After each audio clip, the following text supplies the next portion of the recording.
एका वेळेला पेशानं माणूस चांगला असणं वेगळं, पण माणूस माणूस म्हणून चांगला असणं वेगळं. कसं? माझ्यापासून सुरुवात करतो. कीर्तनकार म्हणून कदाचित मी चांगला असेल, सत्य सांगतो बरं का. कीर्तनकार म्हणून मी कदाचित चांगला असेल, पण माणूस म्हणून मी चांगला असेल का नसेल या बाबतीत मला स्वतःला संशय, खूप मोठा संशय. आता मला सांगा, डॉक्टर पेशानं चांगलं असणं वाईट का चांगलं? काय वाईट का चांगलं?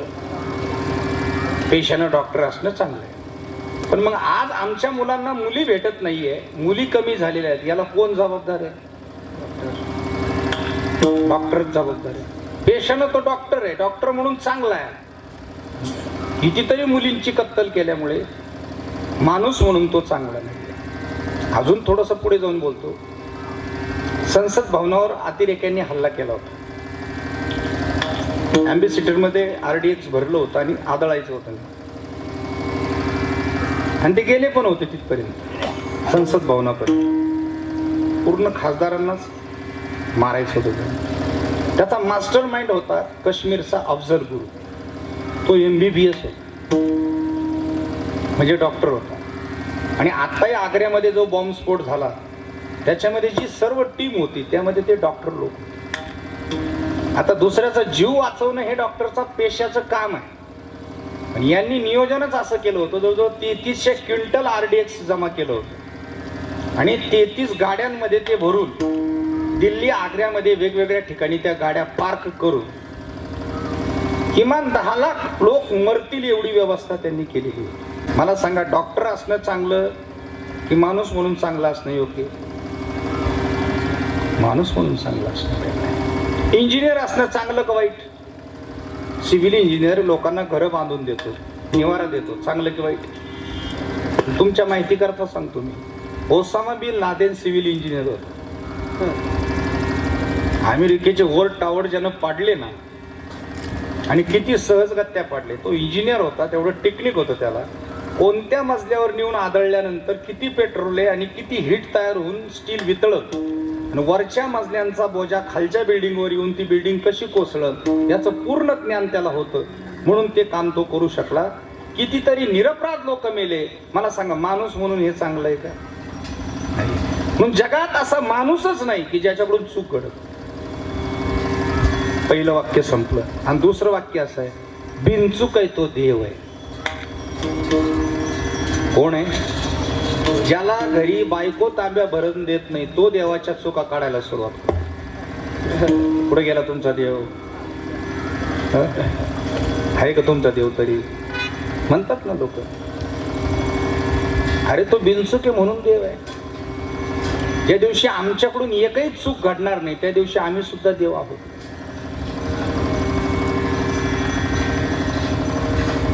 श्रीमद भागवतामध्ये द्वितीय स्कंदामध्ये एक विदुर मैत्रिय संवाद आहे बरं का. आता मैत्रिय ऋषींकडे विदुरजी गेले. पांडवांचे ते चुलते लागत होते नात्यानं आणि प्रधानमंत्री पण होते काही काळ. विदुरजींनी काही प्रश्न विचारलेले. त्या प्रश्नामधला एक प्रश्न असा है कि पूरी सृष्टि को अगर भगवान ने उत्पन्न किया है, हर एक जीव अगर भगवान का अंश है, तो भगवान कभी किसी को सुख देता है और भगवान कभी किसी को दुख देता है. ऐसा भगवान क्यों करता है? सृष्टी जर परमेश्वराने निर्माण केली, सर्वच जण एका ईश्वराची लेकरं आहे, तर मग कुणाला तो सुखी ठेवतो आणि कुणाला दुःखी ठेवतो? असं का करतो तो? त्याचीच लेकरं आहेत ना सर्व. तर मैत्रेय ऋषींनी दिलेलं उत्तर आहे का? हा कर्माचा सिद्धांत आहे. परमेश्वर जन्म देतो, जीवाला कर्म करायला स्वातंत्र्य आहे, फळ भोगायला पारतंत्र्य आहे. परमेश्वर कधी कोणाला सुखही देत नाही, परमेश्वर कधी कोणाला दुःखही देत नाही. प्रत्येक जण आपल्या कर्माचं फळ भोगतो. जैसे जाचे कर्मा तैसे फल देतो ईश्वर. जैसे जाचे कर्मा तैसे फल देतो ईश्वर. जाचे कर्मा तैसे फल देतो ईश्वर. जैसे जाचे कर्मा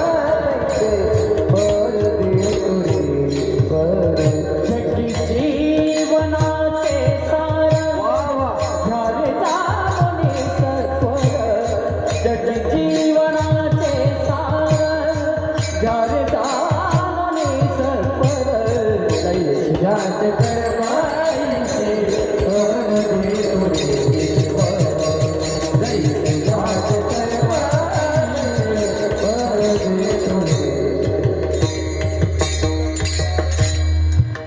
में दशरथ वियोगे मेरा,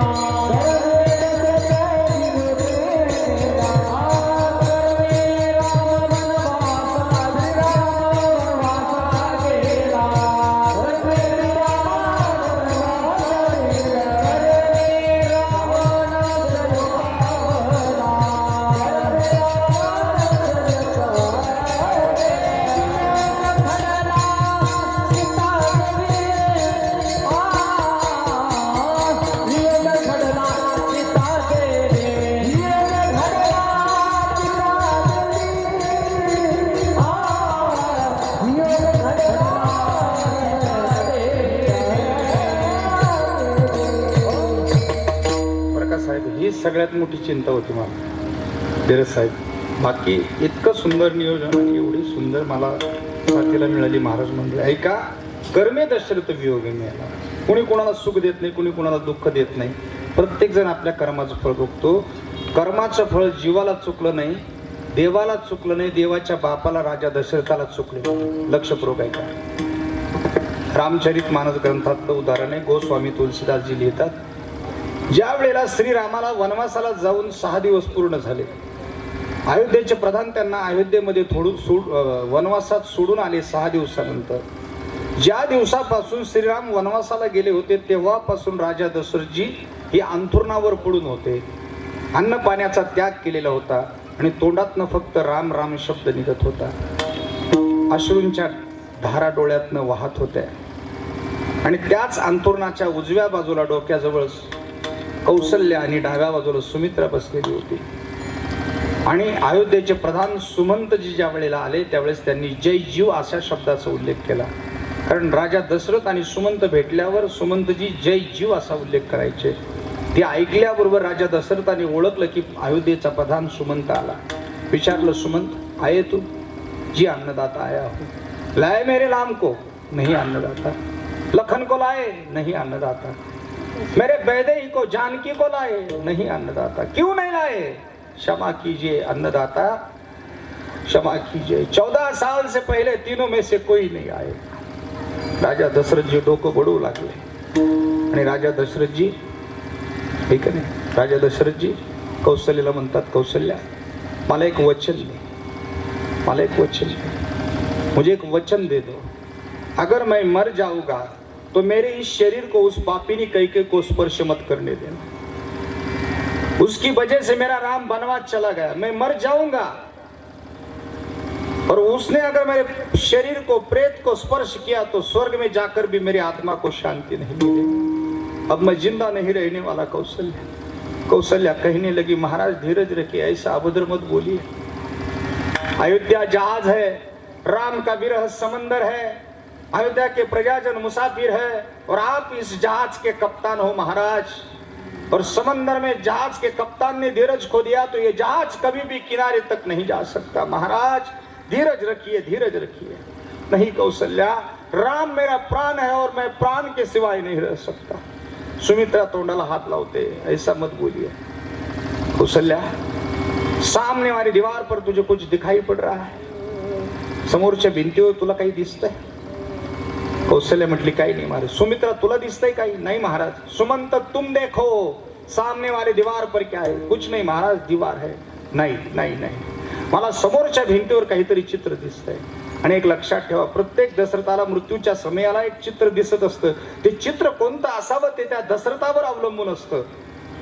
एखादी मुलगी अंतिम समयाच्या वेळेला यावी समोर, तिनं हात जोडावा, दादा माझं लग्न निघलं होतं त्यावेळेला 10,000 रुपयाची माझ्या बापाला गरज होती. 10,000 रुपये नसते मिळाले तर माझं लग्न मोडलं असतं, लग्न झालं नसतं.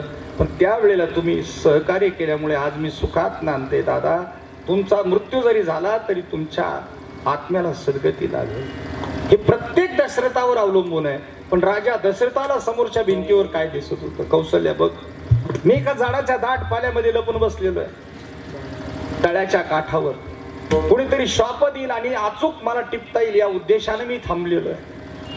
दिवसभर झाला पण श्वापद मला मिळालं नाही. सायंकाळ झालेली आहे, अंधार पडत आलेला आहे. एक 16 वर्षाचा कुरळे कुरळे केस असलेला गोरा पान मुलगा पाणी आणण्याकरता त्या तळ्याच्या काठावर आलेल्या बघ समोर दिसतंय मला. त्याने झारी बुडवल्याबरोबर बुटबुट बुटबुट बुट असा आवाज झाला. माझ्या लक्षात मला असं वाटलं की कोणीतरी हत्ती आपल्या सोंडीत पाणी घेऊन पुसकावतोय. मी आवाजाच्या दिशेने अनुसंधान केलं कौशल्या. बाण सुटला, सो सो सो करत बाण आल्याबरोबर तो वक्षस्थळावर आदळल्याबरोबर ते 16 वर्षाचं लेकरू आई म्हणून जमिनीवर कोसळलं. कोणी श्वापत नाही. माझ्याकडून माणूस मारल्याची मला जाणीव झाली कौशल्या. झाडावरनं उडी टाकली, झप झप झप झप झप पावलं टाकत गेलो तर पाहतो काय, माझ्या काळजाच्या हृदयाचे ठोके चुकले कौशल्य. एक गोरा गोरा पान कुरळे कुरळे केस असलेला मुलगा जमीन कमरेपासून अर्धा तळ्याच्या पाण्यात पडलेला आहे. कमरेपासून वर जमिनीवर पडलेला आहे. उजव्या हातात झारी घट्ट धरलेली आहे. छातीत बाण घुसलेला आहे. रक्ताचा लोंढा वाहतोय. रक्ताच्या थारोळ्यात पडलेला आहे आणि डबडबल्या डोळ्यानं माझ्याकडे पाहतोय आणि मला विचारतोय कोण आपण. मी सांगितलं बाळा मी अयोध्येचा राजा दशरथ आहे. तो पोरगा काय म्हणतोय कौशल्य ऐक, समोरच्या भिंतीवर ते चित्र मला दिसतंय. त्या मुलाने मला विचारलं अयोध्येचे राजा दशरथ. महाराज तुमचं नाव ऐकून होतो मी. देवेंद्राला स्वर्गांतील देवांच्या राजाला ज्या वेळेला गरज पडते त्यावेळेला मदत मागण्याकरता तो तुमच्याकडे येतो. असा राजा या मृत्यू लोकात याचा स्वाभिमान होता, वाटत होता. महाराज मला पण एका आंधळ्या मायबापाची म्हातारपणाची काठी हिसकावून घेतली.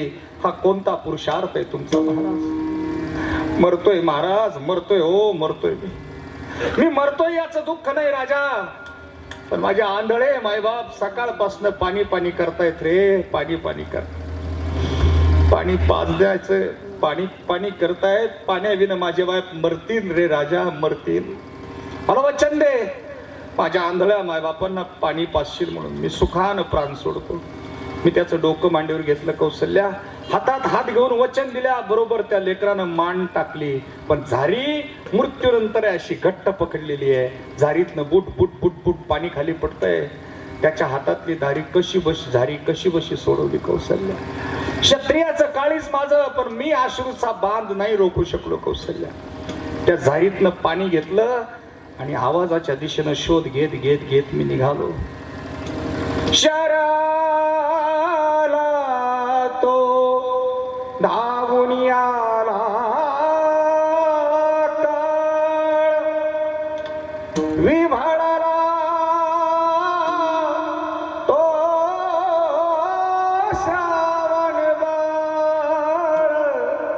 श्रावण बाळ. तिकडे श्रावणाच्या आईवडील आवाज देत आहेत श्रावणाला. का येत नाही अजून? श्रावणा श्रावणा श्रावणा.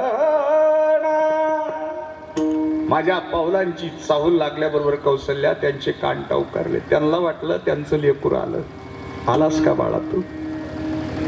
मी गप्प आहे उभा. त्यांनी विचारलं बाळा का नाही बोलस? बोलणार आहे. पाणी नाही मिळालं का? पण जाऊ दे नको पाणी, तू एक शब्द बोल, आमची तहान भागेल. फक्त एक शब्द बोल. काय सांगू कौशल्या मी त्यांना? काय उत्तर देऊ? म्हटलं अगोदर सांगितलं तर पाणी पिणार नाही म्हणून फक्त एवढंच म्हटलो, पाणी घ्या महाराज, पाणी घ्या. आवाज बदललेला आहे. आमच्या बाळाचा नाही हा आवाज. हा आवाज कुणातरी दुसऱ्याचा आहे. तुम्ही का पाणी घेऊन आलात? आमचा श्रावण कुठे? कुण्या हिंस्र पशीने या जंगलात तर त्याच्यावर हल्ला नाही ना केला. नाही हो महाराज, तुम्ही पहिलं पाणी तर घ्या, मग सांगतो तुम्हाला. नाही नाही, आमचा बाळ कुठे सांगा. ओ पाणी घ्या. नाही, सांगतो तुम्हाला मी. पाणी प्या पहिलं. नाही, श्रावण कुठे सांगा. ती म्हातारी म्हणते माझं लेकरू कुठे सांगा. पाणी घ्या. फेकून द्या बाजूला पाणी. प्राण गेला तरी तुमच्या पाण्याच्या थेंबाला स्पर्श करणार नाही जोपर्यंत आमचं लेकरू कुठे हे सांगत नाही तोपर्यंत. कौशल्या मला सांगावं लागलं. मी त्यांना सांगितलं मी अयोध्येचा राजा दशरथ. दशरथ तुम्ही का आला महाराज पाणी घेऊन? आमचं लेकरू कुठे? महाराज कुण्या हिंस्र पशून तुमच्या लेकरावर हल्ला नाही केला. तुमच्या पशुवर हल्ला करणारा हिंस्र पशु हा अयोध्येचा राजा दशरथ आहे. अयोध्येचा राजा दशरथ. असं ऐकल्याबरोबर ते दोघं गडाबडा लोळायला लागले. तुमचं बाळ माझ्या हातून मारलं गेलं, चुकून मारलं गेलं. श्रावण श्रावण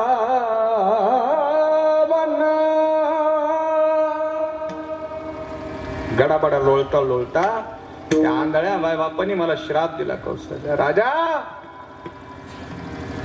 धिक्कार असो तुझ्या पराक्रमाचा, धिक्कार. अरे म्हातारपणी माय बापाच्या कंबरड्यात लाता घालणारी पोरं असतात रे. पण आम्हाला डोळ्यानं दिसत नाही म्हणून आमचं लेकरू आम्हाला काशी यात्रेला घेऊन चाललं. त्या निरपराध बाळावर हल्ला केलास. तुला संतती नाहीये ना? तुला 1 नाही 2 नाही 3 नाही 4 मुलं होतील. पण लक्षात ठेव, आम्ही जसं आमच्या पुत्राच्या विरहाने तडफडून मेलो ना, तसा तू सुद्धा तुझ्या पुत्रांच्या विरहाने तडफडून मरणार आहे. आमचं लेकरू जसं आमच्या अंतिम समयाच्या वेळेला आमच्या तोंडात पाणी ओतण्या करता नाही ना राजा, तसं तुझं एकही लेकरू तुझ्या अंतिम समयाच्या वेळेला तुझ्या तोंडात पाणी ओतण्या करता राहणार नाही. आणि असं म्हणून श्रावणा श्रावणा करत त्या मायबापांनी प्राण सोडला. आता कौशल्या समोर 3 चिता पेटलेल्या दिसत आहेत. राजा गडाबडा लोळतोय, हातपाय फोडतोय. सुमंतजी म्हणतात, धीरज रखिए महाराज, भरत शत्रुघ्न मामा युद्धाजित किया है, राम लखन वनवास में है, अयोध्या को आपकी जरूरत है महाराज, धीरज रखिए अन्नदाता, ऐसा मत कीजिए. कौशल्या म्हणते धीरज रखिए. सुमित्रा म्हणते धीरज रखिए, धैर्य धर का महाराज.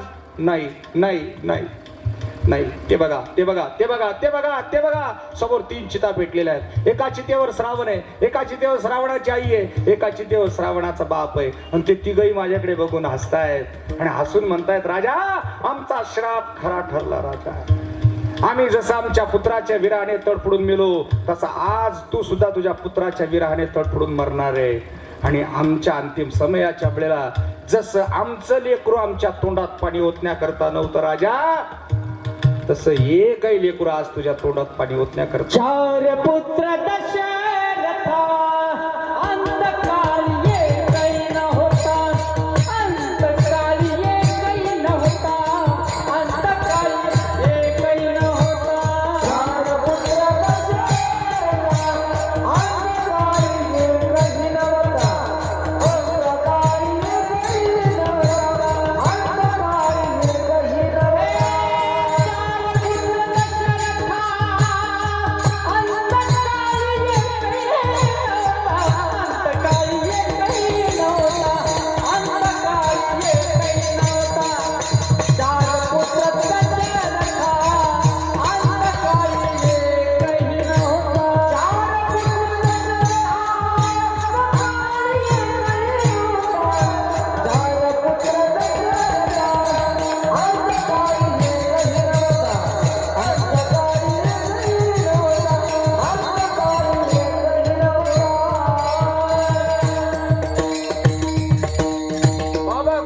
तुलसीदासजींनी वर्णन केलेले रामचरित मानस ग्रंथामध्ये 6 वेळेला राजा दशरथाने नाव घेतलं आणि प्राण सोडला. राम राम कही, राम राम कही, महिपती गयऊ सुरधा.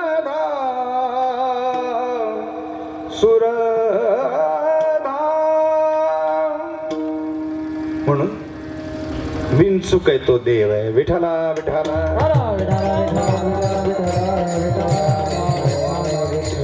यांना दिशा दाखवतात ते संत आहे. आम्ही वैकुंठवासी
सांगा, आम्ही हा शब्द एक वचनी की अनेक वचनी?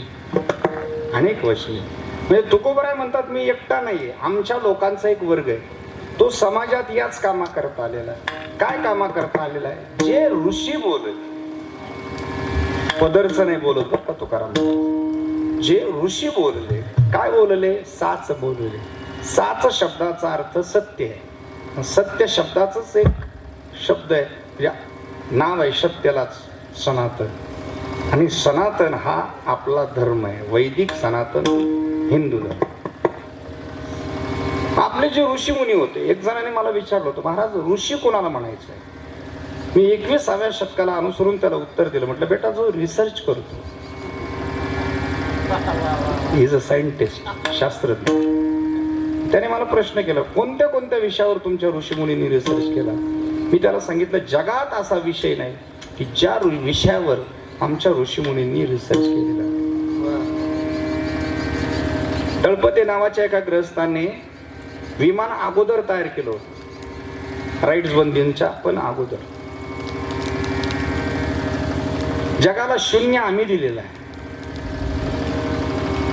इतिहासाच्याही दृष्टीने आम्ही जर पाहिलं, मोहिंजोदाडो आणि हडप्पा या शहरांचा ज्या वेळेला शोध लागला त्यावेळेला जग हादरून गेलो. जास्त मागे जाण्यापेक्षा थोडंसं अलीकडे येतो. आता माझा आवाज ज्या विजेमुळे तुमच्यापर्यंत पोहोचतो आणि या विजेमुळे प्रकाशही निर्माण होतो, हे वीज निर्मितीचं सूत्र मांडणारा 16 वर्षाचा 750 वर्षापूर्वीचा शास्त्रज्ञ माझे भगवान श्री ज्ञानोबा. उदकाचे निआवेसे प्रगटले तेज दिसे, तैसे विजू माझी असे सरील काही. उदक याचा अर्थ पाणी, आवेश याचा अर्थ गती. पाण्याला गती देऊन त्याद्वारे विद्युत निर्माण करून प्रकाश निर्माण करता येतो, हे वीज निर्मितीचं सूत्र आहे. आता पृथ्वी गोल आहे हे आम्हाला 100-150 वर्षापूर्वी कळलं. पण ज्ञानोबरायांनी म्हटलेले, पृथ्वी परमाणूंचा उगाणू घ्यावा, परिहा भूगोलची. इथे अंडरलाईन करा, हा भूगोल शब्द जो आहे तो ज्ञानेश्वरीतला आहे. भूगोल आहे. कशी आहे? भूगोल आहे. आणि हेच जर बाकीच्या ग्रंथांमध्ये पाहिलं, कुराणमध्ये पाहिलं, तर ते सांगतात चपटी आहे. मदारशात शिकलेल्या प्रत्येक मुलाला जर तुम्ही विचारलं ना, पृथ्वी कैसी आहे बेटा, वो बोलेगा चपटी आहे. भूगोल हा शब्द एवढंच कशाला, सैराट शब्द जो आहे ना, सैराट, जो सिनेमा मागे गाजला होता, ते नागराज मंजुळेंची मुलाखत मी ऐकल्यानंतर त्यांनी सांगितलं, हा सैराट शब्द मी तुकाराम महाराजांच्या गाथ्यातून घेतलेला. बैसलो जयावरी सैराट ते. सैराट या शब्दाचा अर्थ आहे दिशाहीन. आता पृथ्वी गोल आहे बरं, पृथ्वी स्वतः भोवती फिरत फिरत तिच्या भोवती सूर्य फिरतो, हे सूत्र मांडणारा खगोलशास्त्रज्ञ 750 वर्षापूर्वीचा माझे भगवान ज्ञानोबा आहे. ओबी ऐका, फुकट बोलणार नाही. उदय असताचे प्रमाणे जैसे सूर्याचे न चालता चालणे, तैसे नैष्कर्म्यत्व जाणे माते. उदय म्हणजे सूर्योदय, आणि अस्त होताने सूर्य चालताना दिसतो. पण जैसे सूर्याचे न चालता चालणे, सूर्य चालत.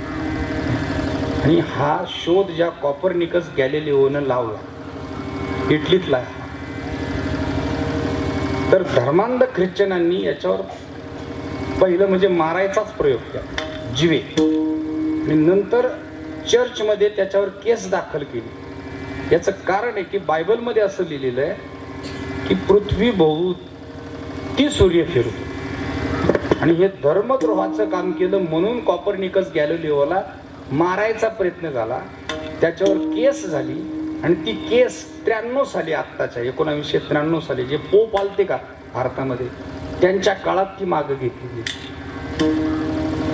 पण ज्ञानोबराय हे 750 वर्षापूर्वी सांगतात. हे मायक्रोस्कोप, मेडिकल सायन्स, टेक्नॉलॉजी तुमची आत्ता आली, पण शरीर ही शुक्राणूंपासून तयार होतं, हे ज्ञानोबरायांनी 750 वर्षापूर्वी सांगितलेलं. शुक्र शेनितांचा सांधा, मिळता पाचांचा बांधा, शरीर शुक्राणूंपासून तयार होतं. आता जास्त वेळ घेण्यापेक्षा मी एकच सांगेन की जे ऋषीमुनी बोलले, पदरचं नाही म्हणत आहे, ते मी सांगण्याकरता इथपर्यंत आलेलो आहोत. म्हणजे आमचा वर्ग याच कामाकरता आलेला आहे. जो समाज चुकीच्या दिशेने चाललेला आहे त्या समाजाला दिशा देण्याकरता आम्ही आलेलो आहोत.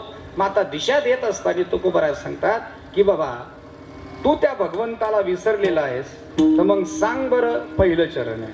चले हे शरीर कोणाचे आसरे,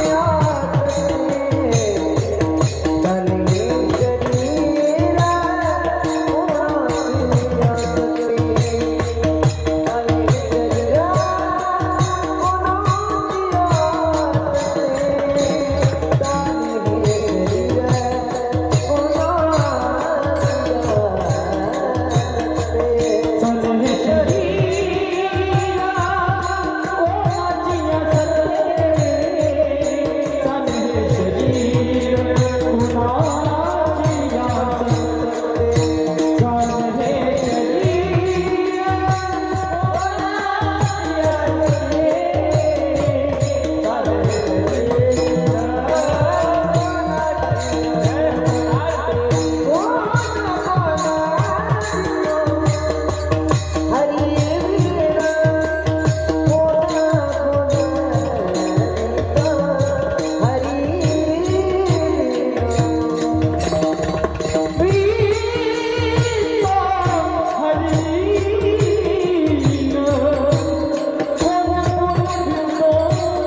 कोणाचे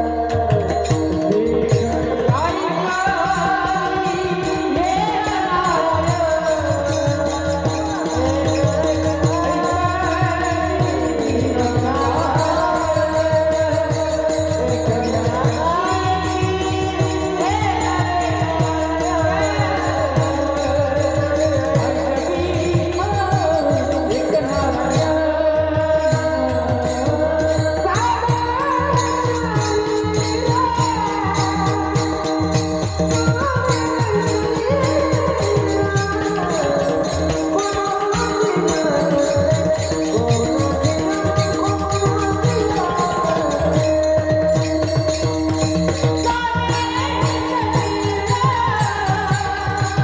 चले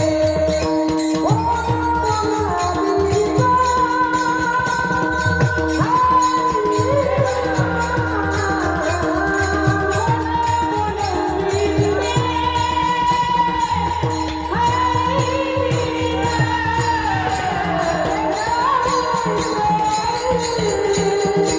शरीर कोणाचे आसरे, चले हे शरीर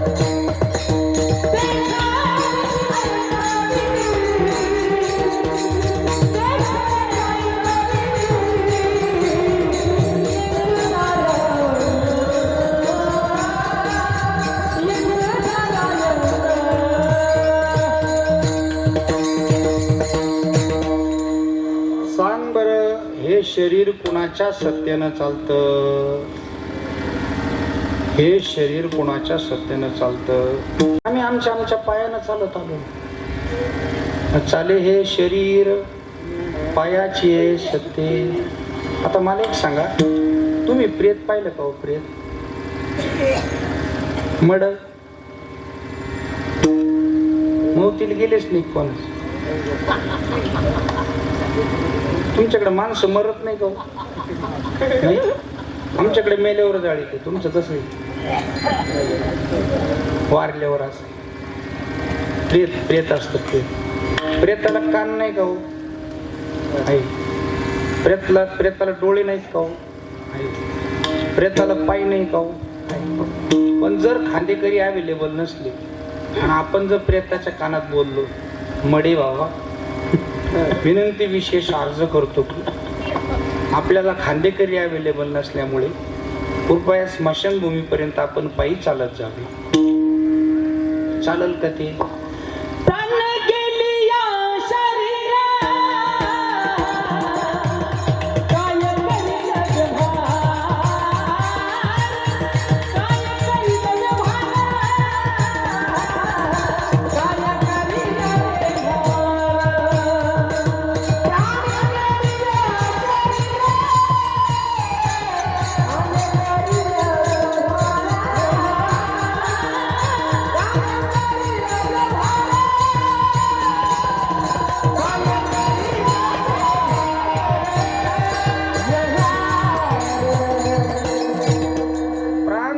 नंतर शरीर काही व्यवहार करतं का?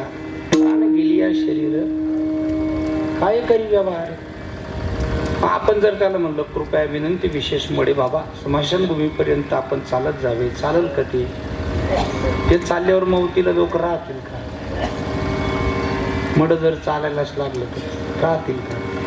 नाही राहणार. मग पाय असून चालत नाही, डोळे असून बघत नाही, कान असून ऐकू शकत नाही. काय कारण आहे की त्याला चालवणारी जी शक्ती आहे, सत्ता आहे, ती परमेश्वराची, ईश्वराची. सत्ता अजून थोडं खोलवर सांगायचं झालं ना तर सत्ता दोन प्रकारची. एक भौतिक सत्ता आहे जिच्यामध्ये आपण जगतो आता, भौतिक सत्ते. आणि भौतिक सत्तेमध्ये एक संविधान आहे, त्या संविधानानुसार आपण काम करतो, म्हणजे आपला देश चालतो. आता स्वतः ॲडव्होकेट समोर बसलेले, ठीक आहे. आणि एक जी आहे ना ती ईश्वरीय सत्ता आहे, तिचंही पण एक संविधान आहे. मी सांगितलं ना तुम्हाला, कर्माचा सिद्धांत, ज्याचं कर्म जसं असेल तसं त्याला फळ मिळतं. आता ईश्वरीय सत्ता आणि भौतिक सत्ता. तर भौतिक सत्ता काय करते? धरणातलं पाणी कॅनॉलमध्ये, कॅनॉलमधलं पाणी तळ्यात, तळ्यातलं पाणी टाकीत, टाकीतनं फिल्टर करून नळात म्हणजे घरात देण्याचं काम करीन कोण? भौतिक सत्ता. म्हणजे भौतिक. आता एवढी सुविधा झाली, प्रत्येकाच्या घरात नळ आलेला आहे. आता फक्त एवढंच राहिलं, नळाला नळी लावायची आणि पाहुण्याच्या तोंडात द्यायची, घ्या पाणी, आमच्या गावचं शुद्ध फिल्टर पाणी.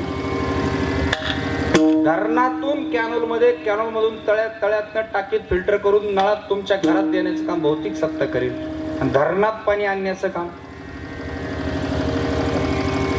जर दुष्काळ पडला ना, आपण पुढाऱ्यांना म्हटलं हो ते सोडा ना पाणी, ते म्हणतात धरणात पाणी नाहीये, आम्ही काय करायचं? ते आठवण करून देतो. त्याचं काय, सगळीकडेच दुष्काळ आहे, त्याला काय? भौतिक सत्ता तिथं बंद पडते, तिथे काम करू शकत नाही पुढे. भौतिक सत्तेला एक लिमिटेशन आहे, त्या चौकटीच्या पलीकडे ती काम नाही करत. डॉक्टरांचे प्रयत्न संपल्यानंतर तेही असंच सांगतात, आता आमचे प्रयत्न संपले, बाकी परमेश्वराचा धावा. आमचे प्रयत्न संपलेत, आता आम्ही थांबलोय, इथून पुढे काय होईल ते परमेश्वराचा धावा करा. ठीक आहे. आणि काही काही लोक सांगतात ना, डॉक्टरांनी चान्स सोडून दिला होता पण वाचलो भगवंताच्या कृपेनं महाराज, इथं संपलं होतं आपलं, आवरलं होतं, निम्म्या रस्त्यातून माग आलो, असंही काही काही म्हणतात. म्हणजे सांगण्याचं तात्पर्य काय? भौतिक सत्तेला एक चौकट आहे, मर्यादा आहे. आणि अजून एक गोष्ट, भौतिक सत्य दोष आहे आणि ईश्वरीय सत्तेच्या बाबतीत बोलायला गेलं तर ईश्वरीय सत्य दोष नाहीये आणि ईश्वरीय सत्ता अमर्याद आहे. आता भौतिक सत्तेत भरपूर दोष आहेत, पण त्यातले काही थोडे थोडे दोष सांगतो. आता त्याच्यातही पण भौतिक सत्तेत दोन प्रकार आहेत. पूर्वी राजेशाही होती आणि आता सध्याला लोकशाही आहे. ह्या दोन्हीही सत्तेत दोष आहेत. म्हणजे लोकशाहीच्या विरोधातलं मी अजिबात नाही बरं का, लक्षपूर्वक आहे का. पण पूर्वी जी राजेशाही होती त्यातला दोष काय होता माहिती का, की राजाचा जो मोठा मुलगा तो युवराज आणि पुढे चालून तोच राजा. मग तो राज्य कारभार करायला योग्य की अयोग्य हे पाहायचं नाही, तो मोठा मुलगा आहे ना हीच त्याची पात्रता. पण त्याच्यामुळे काय झालेलं आहे, बऱ्याच गाद्यांचं अधपतन झालेलं आहे. ही जी राजगादी असते ना, तेवढंच नाही, संन्याशाची गादी असली आणि योग्य व्यक्ती जर त्या गादीवर बसली नाही तर तिचं सुद्धा अधपतन होत. हा झाला हुकुमशाहीतला दोष. म्हणजे राजेशाहीतला दोष. आणि लोकशाहीमध्ये काय दोष आहे माहिती आहे का? प्रमुख दोष सांगतो तुम्हाला मी. बहुमताला जास्त किंमत आहे. बुद्धिमताला आहे, पण बहुमतापेक्षा कमी आणि फार कमी. म्हणून हे बहुमतावाले बुद्धिमतावाल्यांच्या बदल्या करतात, किंवा बहुमतावाल्यांच्या हातात बुद्धिमतावाल्यांच्या बदल्या करण्याची ताकद. आता तुम्हाला मी एक प्रश्न करतो, मला सांगा, बहुमत महत्वाचं का बुद्धिमत महत्वाचं? तुमचं काय म्हणणं आहे? काहीतरी एक सांगून द्या. जाऊ द्या, एक प्रश्न करतो, तुम्हाला एक करतो, तुम्हाला एक करतो. किती गाढव एकत्रित केल्यावर एक घोडा होईल तुमच्यासाठी? किती शून्य एकत्रित केल्यावर एक चाकडा होईल? तुम्ही गणित करा, तोपर्यंत मी यांच्या बरोबर गप्पा मार. आपली पण बऱ्याच दिवसाची भेट नाही किंवा ओळख नाही महाराज. होईल का? नाही होणार. किती गाढव एकत्रित करा, एक घोडा नाही होणार. किती शून्य एकत्रित करा, एक चाकडा नाही होणार. तसे किती भ्रष्टाचारी एकत्रित केल्यावर एक सज्जन होईल? होईल? नाहीच होणार. बरं, ते बहुमत कोणाचं हेही पाहिलं जात नाही ना. त्याच्यावर केसेस किती आहे, कशा प्रकारच्या आहे, काय आहे. आता एक उदाहरण देतो मी तुम्हाला, घडलेली घटना, सत्य घटना, सर्वांना माहिती आहे.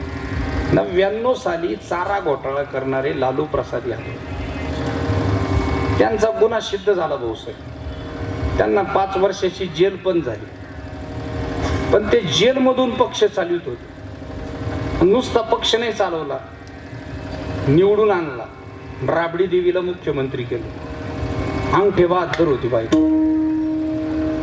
पण काय केलं? मुख्यमंत्री केलं. आणि किती कोटीचा केला होता घोटाळा? 99 सालचं सांगतो मी, 900 कोटी. मग 2025चा हिशोब लावा, कितीचा घोटाळा झाला.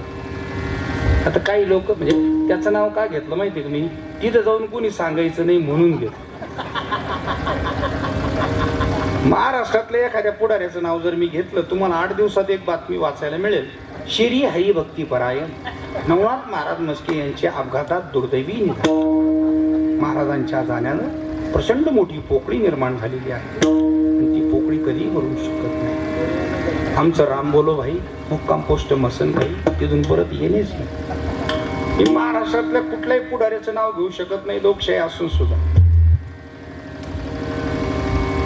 हे भौतिक सत्तेत दोष आहेत. आता त्याच्या पुढे जाऊ दे बरं का.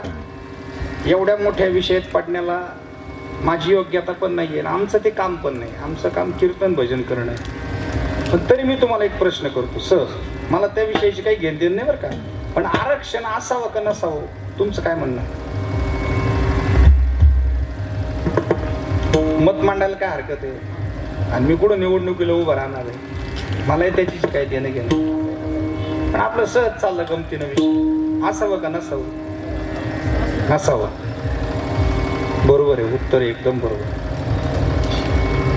आता ज्याला असं वाटतं त्याला असं वाटतं बरं का, आपल्याला काही घेणं नाही त्याच्याशी. कारण कीर्तन संपल्यावर काही लोक डोकं लावतात. आता एक छोटं उदाहरण देतो मी तुम्हाला. समजा तुमची ओपन हार्ट सर्जरी. काय ओपन हार्ट सर्जरी किंवा हार्ट ट्रान्सप्लांट आहे, म्हणजे हार्ट सुद्धा ट्रान्सप्लांट करता येतं बरं का. ते तुमचं एखाद्याचं जर हार्ट वाल वगैरे गेलेला असेल तर दुसऱ्याचा हार्ट घेऊन टाकता येतं. एखाद्या तरुण मुलाचा जर ॲक्सिडेंट झाला आणि काही कालावधीत जर ते हार्ट पोचवलं तर ते ट्रान्सप्लांट होतं, बसवता येतं. असं समजा की तुमचं हार्ट ट्रान्सप्लांट आहे किंवा हार्टची ओपन सर्जरी. थोडी जरी चुकली तरी तुम्ही मरणार आहे. आणि तुमच्या समोर 2 डॉक्टर आहेत. एक डॉक्टर आरक्षणातून झालेला आहे आणि दुसरा गुणवत्तेतून झालेला आहे. तुम्हाला दोघातून एक निवडायचं आहे, तुम्ही कोणता निवडणार?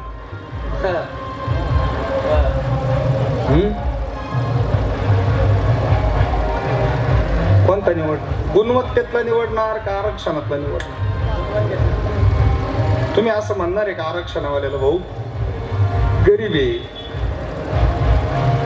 आरक्षणातून शिकलेला आहे, मी मेलो तू मरू दे, तू शिक. तू शिकून घे, शिकून, माझं काही होऊ दे पण तू शिक, असं म्हणणार आहे का तुम्ही? मग काय म्हणणार आहे तुम्ही त्या वेळेला? मला आरक्षणातला डॉक्टर नको, मला कोणता पाहिजे? गुणवत्तेतलाच डॉक्टर पाहिजे. मग जीवावर बेतल्यानंतर जर तुम्हाला गुणवत्ता लागते, इतर कामांमध्ये गुणवत्ता नको का? साधं उदाहरण देतो.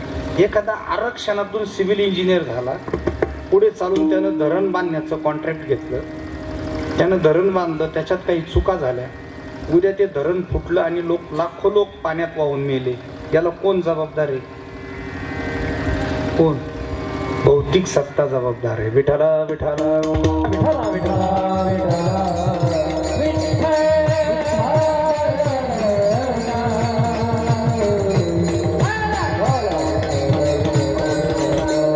सांगू तुम्हाला, भौतिक सत्तेत दोष आहे, प्रचंड दोष आहे. आता थोडंसं धाडस करून आणि थोडी माफी मागून बोलतो मी. बोलणं गरजेचं आहे आजच्या काळामध्ये, आणि ते आम्ही नाही बोलावं मग कोणी बोलावं म्हणून बोलतो. येताना माझा आणि भाऊसाहेबांचा गाडीत विषय झाला त्या विषयासमोर, की एक देश आहे, एक कायदा असावा, हे संविधान निर्माते बाबासाहेब आंबेडकरांना अपेक्षित होते. विशेषत्वानं स्त्री पुरुष समानता आणि जातीय समानता या बाबतीमध्ये ते पक्के होते. आणि हिंदूंकरता जो पर्सनल लॉ होता, मुस्लिमांकरता जो पर्सनल लॉ होता, आणि बाकीच्या इतर बौद्ध, जैन, शीख, ईसाई यांच्याकरता जो कायदा होता तो वेगळा वेगळा होता. भारत स्वतंत्र झाल्यानंतर नवीन संविधान निर्माण करायला सुरुवात झाली, तर त्याच्यामध्ये समान नागरी कायद्याचं प्रावधान बाबासाहेबांनी केल्यानंतर हिंदूंनी आणि मुस्लिमांनी दोघांनी दंगली केले की आमचे आमचे पर्सनल लॉ ब्रिटिशांनी जे ठेवलेले आहेत ते तसेच राहिले पाहिजे. ऐका बरं का, पण मुस्लिमांच्या दंगली एवढ्या तीव्र होत्या, जाळपोळ, लोकांची कापाकापी, मारामारी. आणि त्यावेळेला शिक्षण मंत्री जे होते, ज्यांचा जन्मच अरब देशात झालेला आहे, त्यांचं नाव होतं मौलाना अब्दुल कलाम आझाद. हे 14 वर्ष या देशाचे शिक्षण मंत्री राहिलेले आहेत. गुगलवर सर्च करा, हा माणूस अंगठे बहादर होता. आता हिंदू शांत झाल्यानंतर, लक्षपूर्वक आहे का बरं का, 1955 पर्यंत, आणि हिंदूंनी जो कायदा होता तो स्वीकारला. म्हणजे हिंदू, बौद्ध, जैन, शीख, ईसाई, पारशी यांच्याकरता एक कायदा झाला, पण मुस्लिमांनी मात्र स्वतःचा पर्सनल लॉ अजिबात सोडला. त्यांनी सांगितलं त्याच्यात हस्तक्षेप करण्याचा तुम्हाला काहीच अधिकार नाही.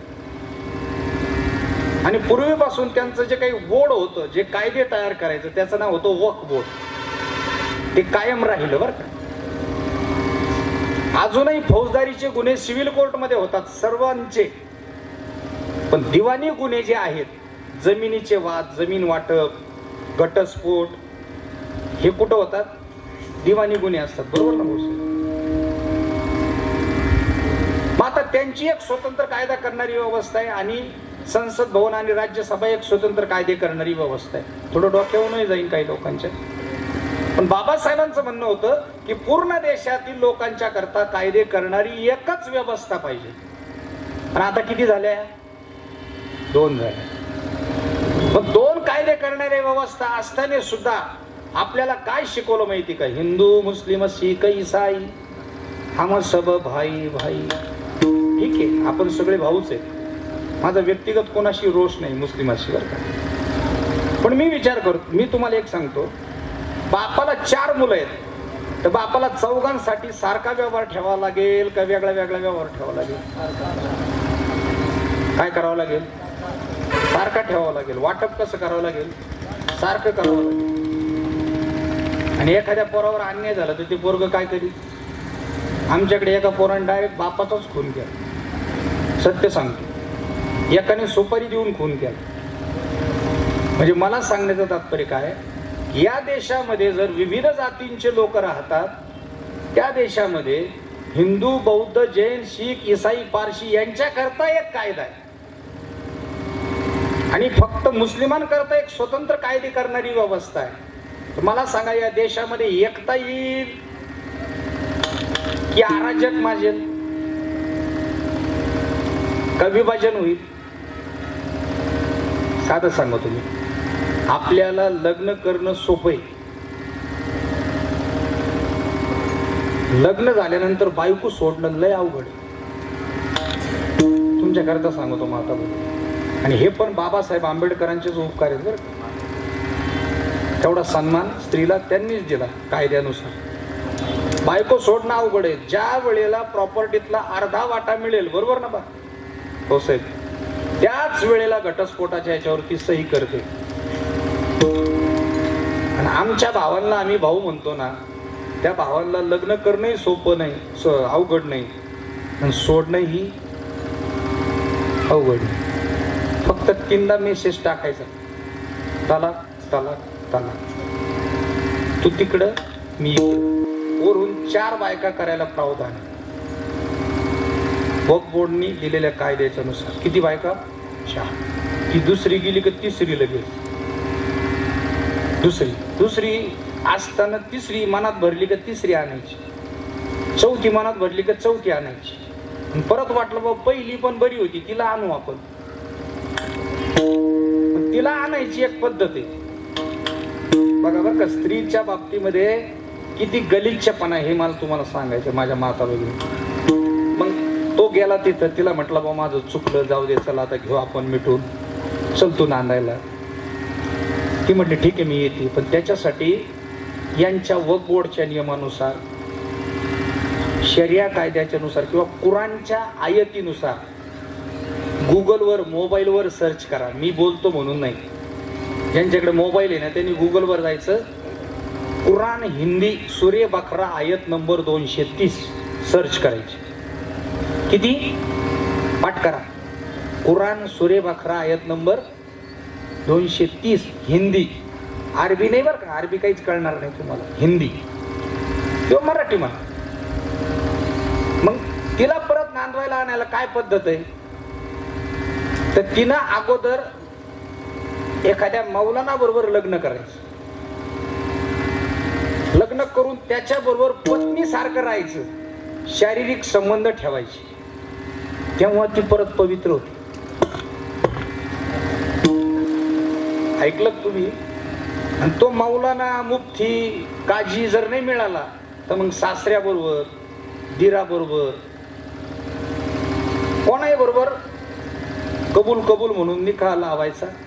नंतर त्याने तिला तलाक द्यायचा. त्याने परत त्या पहिल्या नवऱ्याबरोबर तिने काय करायचं, लग्न करायचं. हे मी नाही सांगत. तुम्ही एखाद्याने रेकॉर्ड करून कोर्टात जरी नेलं तर माझ्यावर केस स्टँड सुद्धा होणार नाही. त्याचं कारण आहे, मी त्या आयतचा फक्त तुम्हाला अर्थ सांगितलं. सूर्य बकरा आयत नंबर 230. मग मला सांगा, भौतिक सत्यात दोष आहे का नाही? मी या मुद्द्यावर बोलत होतो. भौतिक सत्यात दोष आहे का नाही? आहे. पण आमची ईश्वरीय सत्ता निर्दोष आहे. ईश्वर सर्व शक्तिमान आहे. ईश्वर सर्व शक्तिमान आहे. आणि आपण एक वाक्य बोलतो बा, भगवान की हात धेर आहे, अंधेर नाहीये. विठाला विठाला.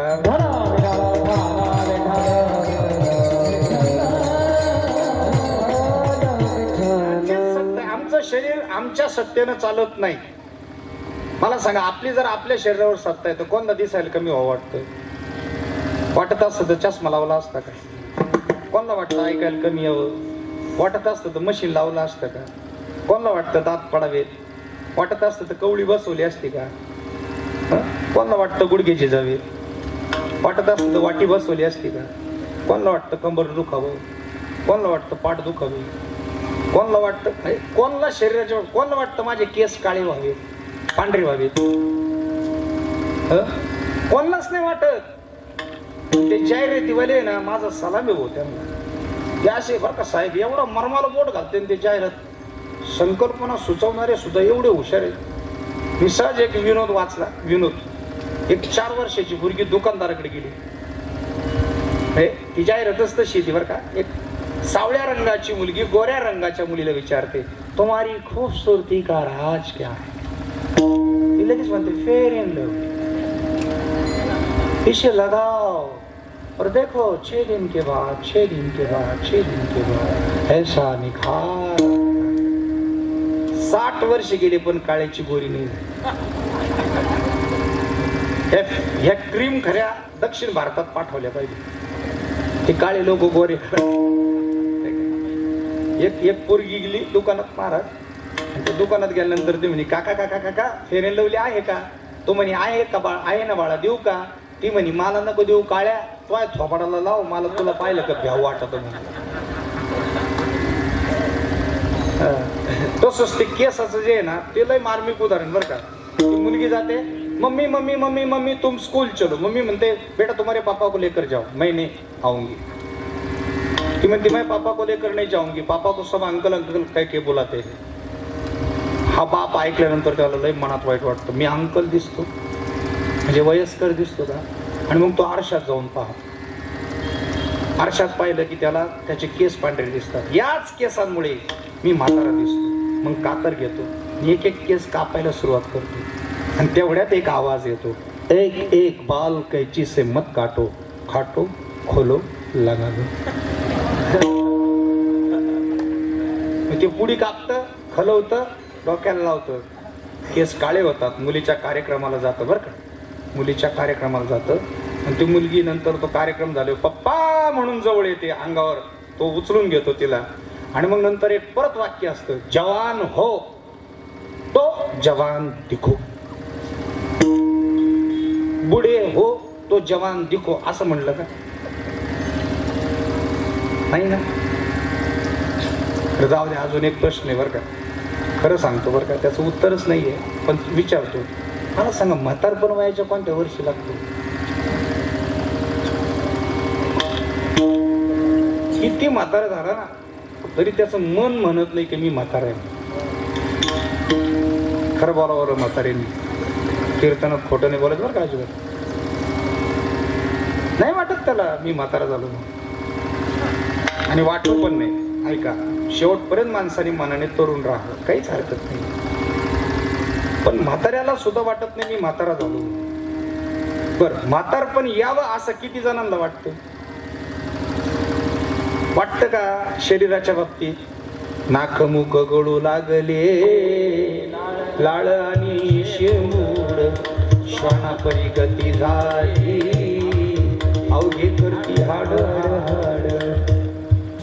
खोबऱ्याच्या वाटीसारखं तोंड झालं, अंथरुणावर पडू नये, धोत्रातच सगळी घाण होती, सगळा वास, सगळ्या माश्या फिरत्या, नाकातनं शेंबूड तोंडात येऊन राहिला, सगळे किळस करते. आणि तुम्हाला एक सांगा, ऐकायला कडू आहे बरं का पण सत्य आहे, अशा अवस्थेत आमच्या सुना मुलं बाळा आमचा तिरस्कार करतील यात काहीच नवल नाही बरं का. पण जिच्या बरोबर आपण आयुष्यभर एका अंथरुणावर रत झालो ना, ती बायको सुद्धा म्हणते नाशिले घर दुनिया, नाशिले घर दुनिया, नाशिले घर दुनिया, नाशिले घर दुनिया.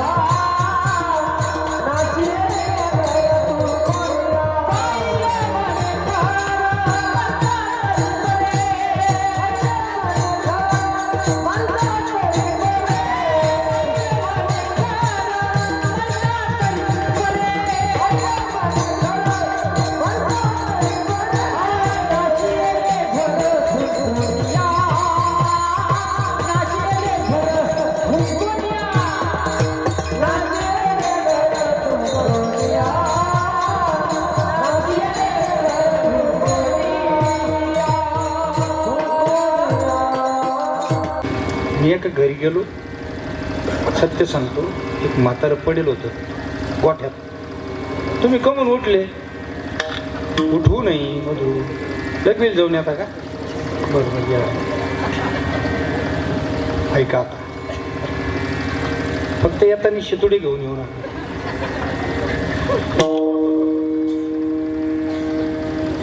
हे नियम आहे कीर्तनाचं म्हणून म्हणलो मी, बाकी काही नाही. आता ऐका बरं का, मी एका घरी गेलो, दादा ते म्हातारा असं वाट्यावर पडेल होते, पडल्या पडल्या सगळं असं धोत्रात सगळी घाण. म्हातारी तिथं बसली होती. म्हणलं आजी बरं आहे? ती म्हणे काय चालू भाऊ बरं आहे. ह्यो असा धरणीला पडला, याच्या जीवाच्या हालन माझ्या जीवाच्या यो यो अरे हो जसं हिचा सालाचा गडी होता. मला सुना नाही का, मुलं नाही का, कोण नाही, कोणाचं बाबा कोण नाही. हो जस्ट त्याच्या खोलीने घुसू घुसू बसा त्या विचारती सुद्धा नाही परत. न्यावा देवानी न्यावा नाही ठेवू. मी त्या नाताला विचारलं म्हणलं का रे तुझी सख्खी आजी आहे का? तो म्हणे मग आता महाराज चांगले चांगले लोक गेले कोरोनात आणि ह्योच कुठं लागला यो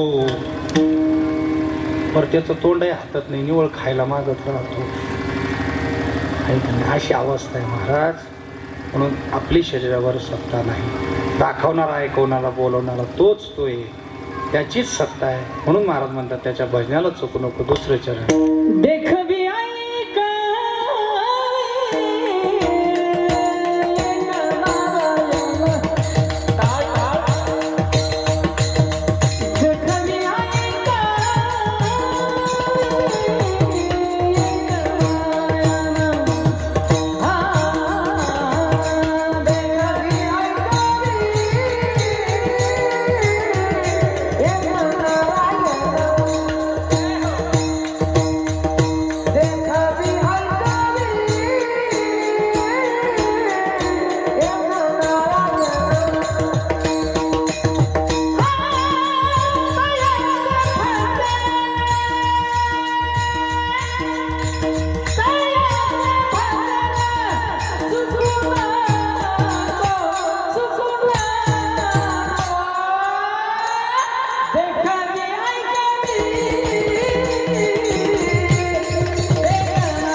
देवाला विसरण्याची कारण आहे. त्यातलं प्रमुख कारण आहे अहंता. अहंता शब्दाचा होतो अहंकार. मी कीर्तनकार आहे हा सुद्धा एक अहंकार आहे. मी अमुक अमुक आहे, मी तमुक तमुक आहे, अहंकार आहे. माझ्याकडे एवढी प्रॉपर्टी आहे, अहंकार आहे. माझं गणगोत एवढं मोठं आहे, अहंकार आहे. पण अहंकार ठेवण्यासारखं माणसाकडे काहीच नाही.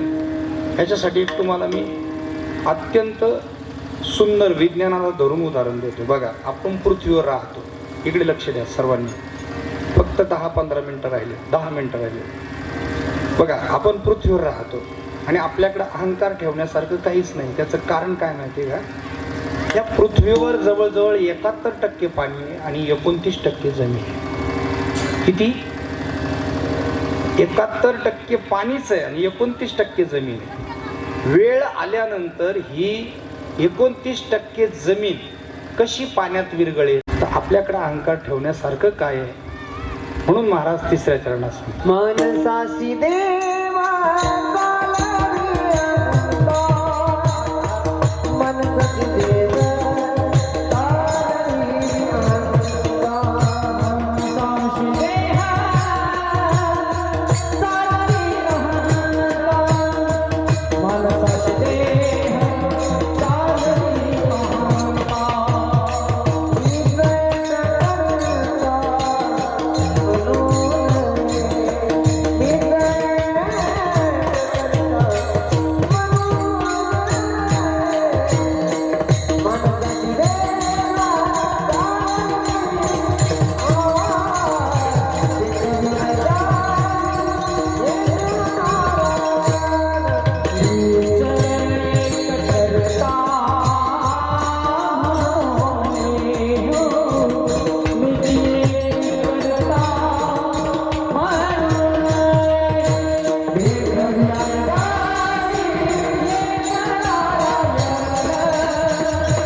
करता करविता परमेश्वर आहे आणि त्याच्यासाठी एक उदाहरण तुकाराम महाराजांनी 4थ्या चरणात दिलेलं आहे.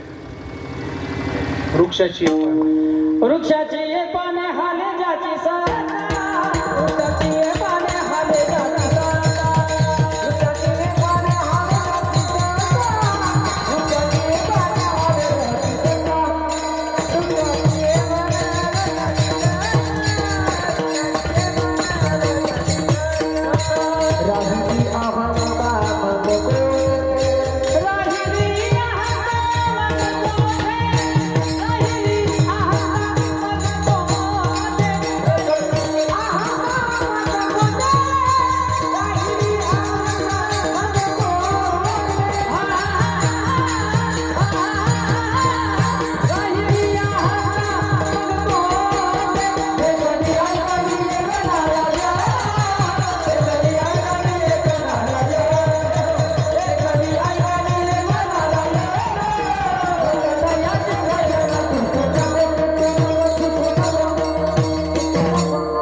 ढब्बा रखुमाई